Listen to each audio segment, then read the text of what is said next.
Okay guys, this Science of Sport video focuses on Unit 2 Functional Anatomy and specifically learning outcome E5, which is all to do with the types of movement that we use in sports actions. It's obviously associated with the anatomy of the muscular system because muscles contract and enable us to move via our joints.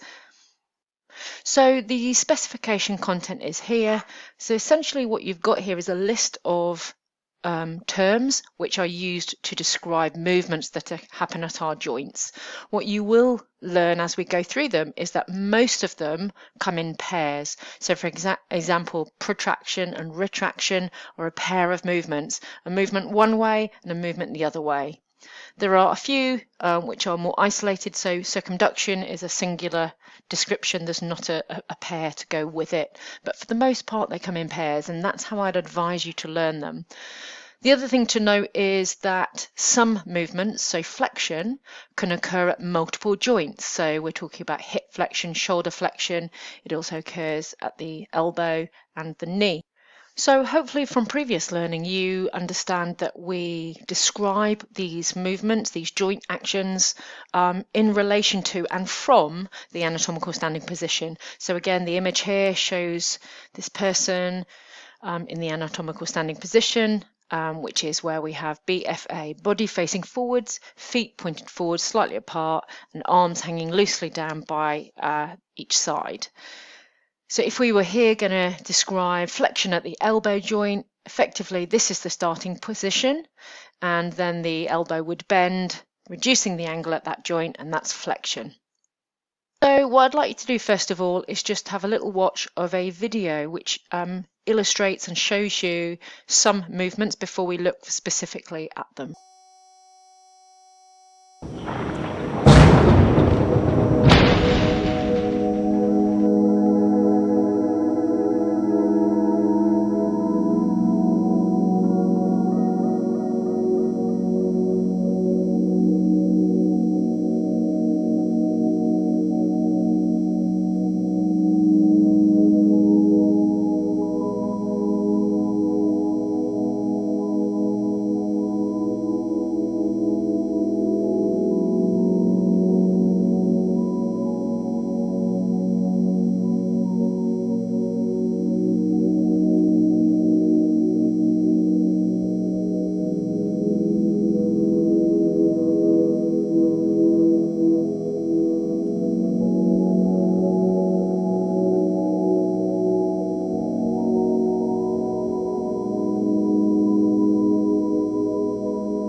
So whilst the music to that little video clip is quite unpleasant, to be fair, the animations that show you those movements is really, really helpful. But let's just go through the main ones that you'll need to know relating to your specification. So as I said, most of them come in pairs. So flexion and extension. Now what you might have to do is look at a sporting image and describe what movement is occurring at a joint. So you might need to say there's flexion at the elbow joint, there's flexion at the shoulder. What you also might need to do is to define or describe what flexion is. So the sentences or the information here below these movements is essentially what you'll need to learn. On the right here, you've got some images to show you different kinds of flexion and extension. So flexion is basically bending at a joint, reducing the angle. And I think that phrase is really important, decreasing or reducing the angle between the bones at a joint. Similarly, extension is the opposite of that. So it's increasing the angle, straightening the limb at the joint or straightening your torso. You can see here, you've got flexion at the hips. You can obviously have flexion at the knee, you can have extension at the knee, straightening your leg, flexion at the knee, bending your leg. Bending forward is flexing at the hip. Going back to a straight position, body position, is extension at the hip. There's neck flexion or extension, so nodding your head forward is flexion, straightening it back up is extension. Shoulder flexion, which is that lifting your arm forward. Now what your elbow and wrist and fingers do is irrelevant. What we're looking at here for shoulder flexion is just the shoulder joint. So this person happens to have a straight arm. If their arm was bent and they were moving their arm upwards, it's still shoulder flexion. It's just that their elbow is doing something different. And shoulder extension is from that flex position moving their shoulder back to the anatomical position. What you can just see behind here though, this person's arm, is actually hyperextension. So it's down here. Extreme extension beyond the anatomical position. You might know, have some friends or yourself might be have hyperextension in some of your joints. Sometimes people's fingers are extra bendy, or their elbow, when they straighten it and extend it, it goes beyond that normal position, and that's hyperextension. So extreme extension beyond the anatomical position.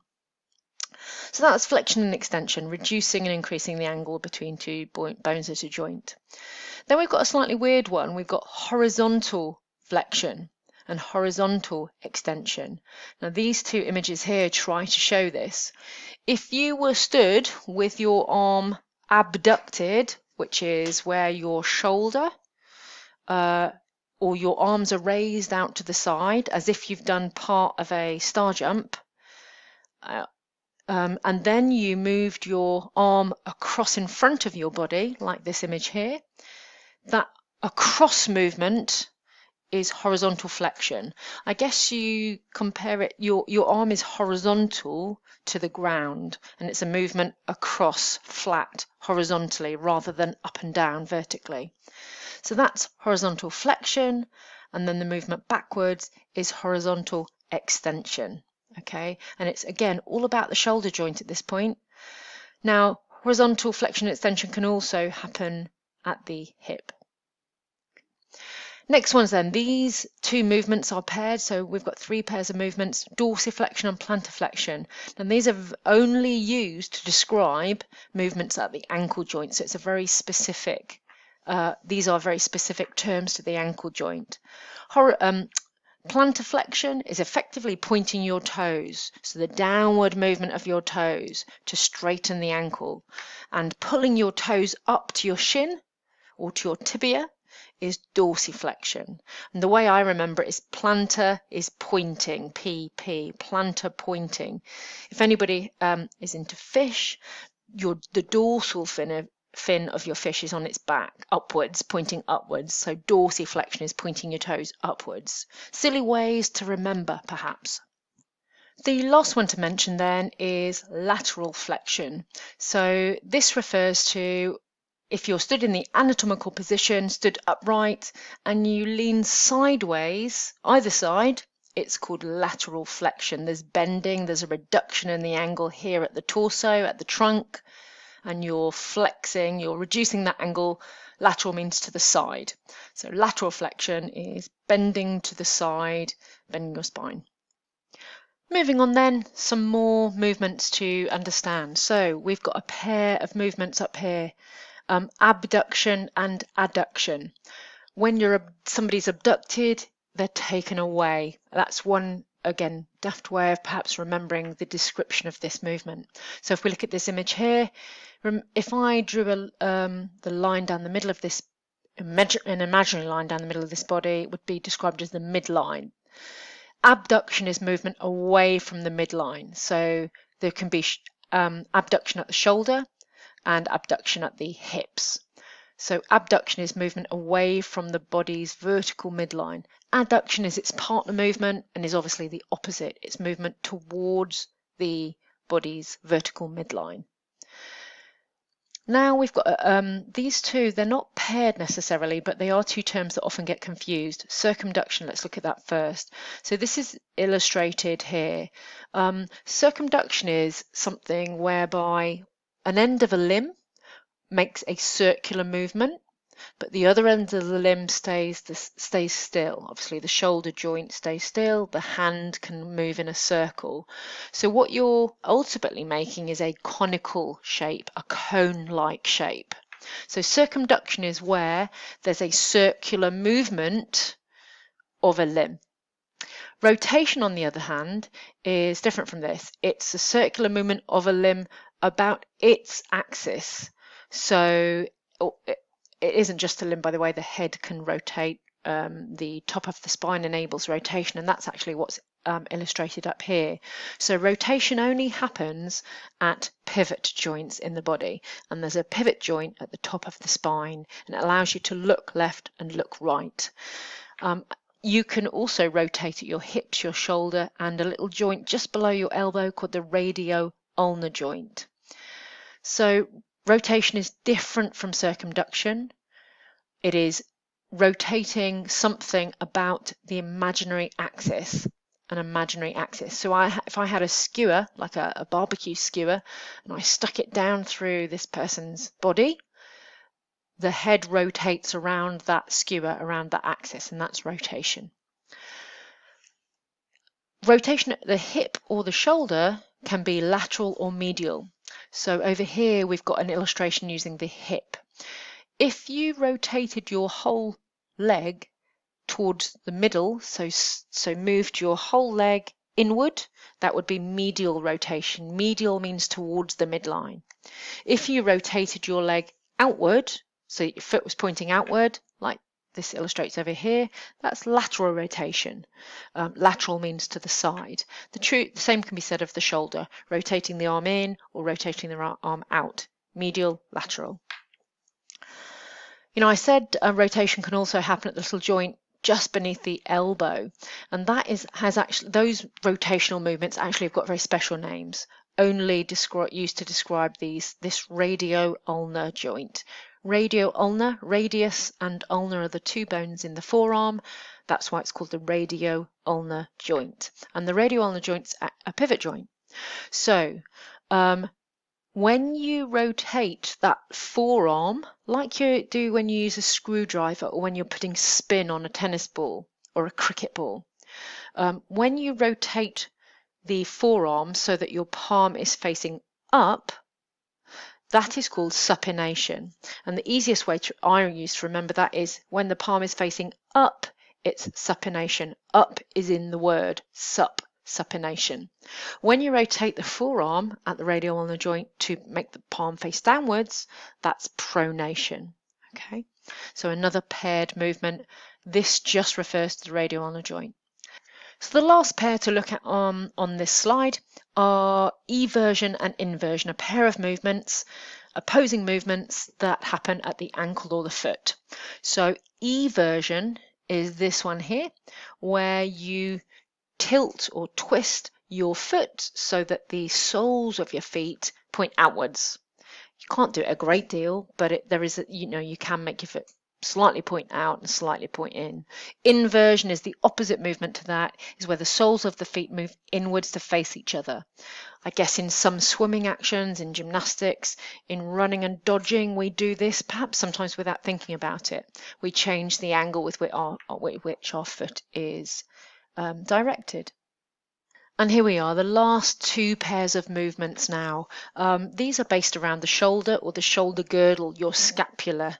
Your shoulder blades or your shoulder blade is called the scapula, and the plural of that is scapulae. So when you, let's say, lift your shoulders upwards like this, so elevate your shoulder, that's elevation. An elevator takes you up, doesn't it? So elevation is lifting up the shoulder or lifting up the scapulae. And when you lower your shoulder down, that's called depression. I guess another way of, if you're feeling low and feeling miserable, that's, we describe that in terms of mental health as depression. So down is depression, or D for down. Down is depression, and lifting up is elevation. Last two. And we often do this in certain kinds of stretching, but we certainly do this in some sporting movements. If you rounded your back and reached forward with your hands and pulled your shoulders forward, that is called protraction. If you pull back your shoulders, then that is called retraction. So rounding your shoulders, pushing them forward is protraction, and pulling those shoulders back and sticking your chest out is retraction. So that brings me to the end of the learning phase of these types of movements for learning outcome E5.